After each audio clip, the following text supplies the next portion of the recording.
સંત લૂકના શુભ સંદેશમાંથી પાઠ. ઈસુએ યરુશલેમ તરફ આગળ ચાલતા માંડ્યું.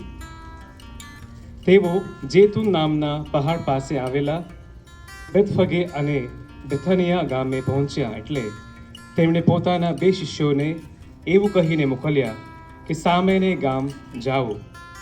ગામમાં પેસતાં જ તમને એક ખોલકું બાંધેલું મળશે, જેના ઉપર હજી સુધી કોઈ બેઠું નથી. તેને છોડીને અહીં લઈ આવો. જો તમને કોઈ એમ પૂછે કે કેમ છોડો છો, જરૂર છે. મોકલેલા શિષ્યોએ જઈને જોયું તો ઈસુએ તેમને કહ્યા પ્રમાણે જ નીકળ્યું. તેઓ ખોલખાને છોડતા હતા. એવામાં તેના માલિકોએ તેમને કહ્યું, તમે ખોલખાને કેમ છોડો છો? તેમણે કહ્યું, કારણ પ્રભુને એની જરૂર છે. પછી તેઓએ ખોલખાને ઈસુ પાસે લઈ આવી તેના ઉપર પોતાના વસ્ત્રો પાથરી ઈસુને તેના ઉપર બેસાડ્યા. અને જેમ જેમ ઈસુ આગળ જતા હતા તેમ તેમ લોકો રસ્તા ઉપર પોતાના વસ્ત્રો વિછાવતા હતા. મંડળી આનંદમાં આવીને પોતે જોયેલા ચમત્કારોને માટે ગુણગાન ગાવા લાગી. પ્રભુને નામે આવનાર આ રાજા ઉપર આશીર્વાદ ઉતારો.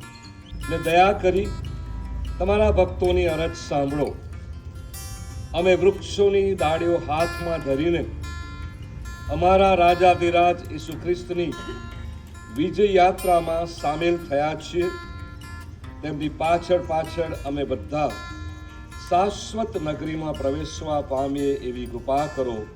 તેઓ તમારી તેમજ પવિત્ર આત્માની સાથે સાક્ષાત પરમેશ્વર છે, સર્વના જીવનદાતા છે. પ્રભુ ઈસુનો જય જયકાર કરતા ભક્તિથી પ્રયાણ કર્યું.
સતા